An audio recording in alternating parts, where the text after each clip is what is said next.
have you ever imagined standing in the thick jungles of Bougainville, hearing the distant rumble of an M4 Sherman tank, watching Australian troops advance along riverbanks, or witnessing the US Marines dig in under the cover of darkness as Japanese forces slipped through the lines?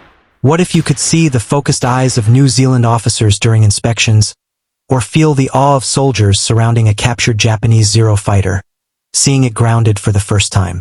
Prepare to witness the untold battles, brotherhood, and bravery that shaped Bougainville's fate. In the dense jungles of Bougainville, where shadows danced with danger, U.S. Army soldiers stood their ground.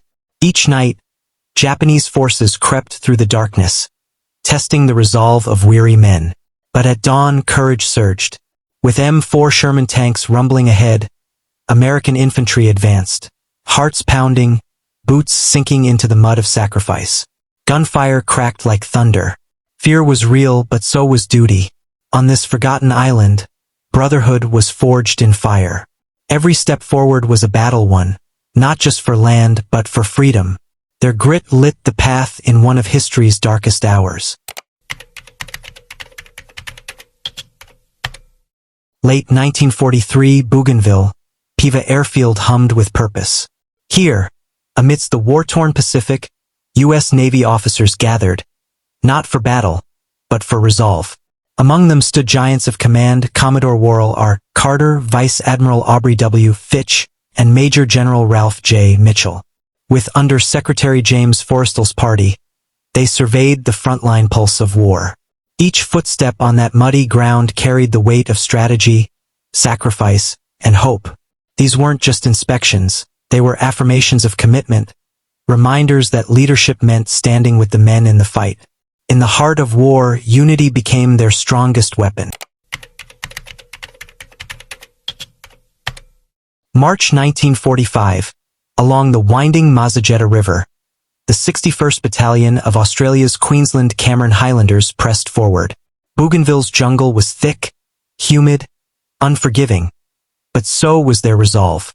Step by step, rifle in hand, they faced a cunning enemy in a brutal campaign far from home. These men weren't just soldiers. They were sons, brothers, farmers turned fighters, bound by duty and grit. Each footfall echoed with the weight of sacrifice, each glance forward a promise to the fallen. In the shadows of war, the Australians carved courage into history, proving that even in the darkest places, bravery finds its voice. February 1945, waves crashed against Bougainville's shore as the men of Australia's 26th Battalion leapt from landing craft into history. Their faces were young, but their eyes told stories of war weariness and resolve. Boots hit sand.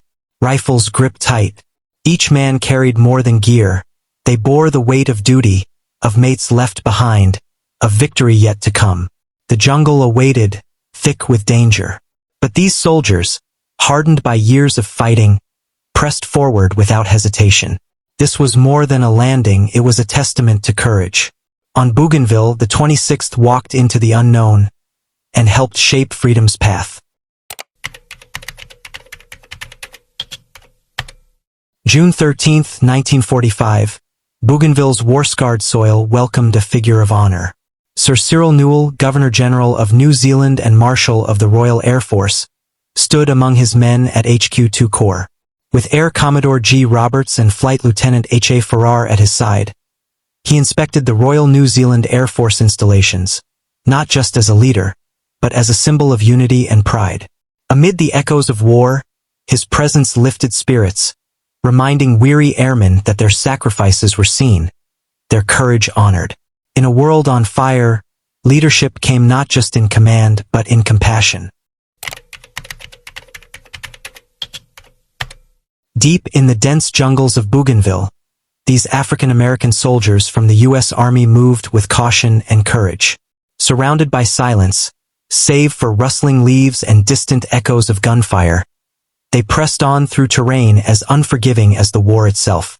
With rifles ready and hearts steady, they defied not only the enemy, but the prejudice of a divided nation back home. Here, in the shadows of towering palms, They wrote their own legacy of bravery, brotherhood, and unyielding resolve. History often forgets their faces, but the jungle remembers. And now, so do we.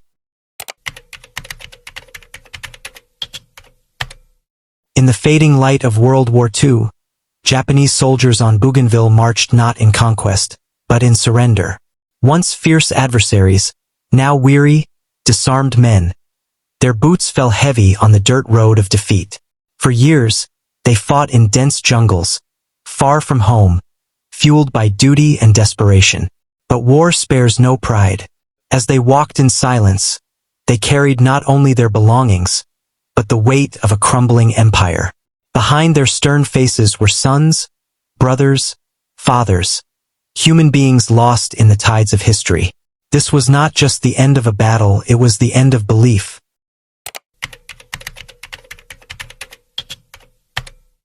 World War II wasn't just fought on battlefields. It was won in factories, in codes, and in quiet acts of courage. Like Hope Winship, an armory supervisor, who kept guns loaded and spirits high.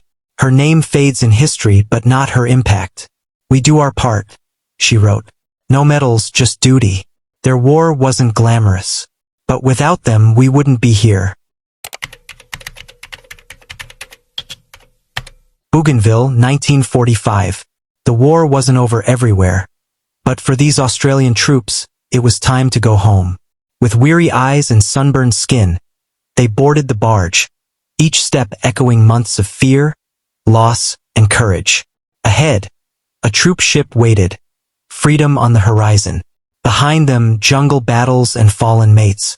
Some smiled quietly, others stared long at the shore, unsure if they were leaving part of themselves behind. Going home meant peace, but also memory. This was not just a journey across water. It was a silent farewell to war, and a fragile welcome to whatever waited beyond. In Bougainville, 1945, silence fell as hundreds of Australian soldiers circled a grounded ghost of war, a captured Japanese Zero fighter. For many, it was their first close look at the enemy's wings. The sleek machine, once a terror in the skies, now sat powerless on its own airstrip. Soldiers studied it with awe, curiosity, and disbelief, proof that even legends could fall. It wasn't just metal and propellers.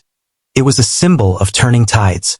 In that moment, amidst sweat, heat, and history, they saw not just a plane, but a fragile piece of victory. War had a face and sometimes wings. Bougainville was not just a battlefield. It was a story of men, of fear and bravery, of loss and survival. And though history often forgets this island, the souls who walked it deserve to be remembered.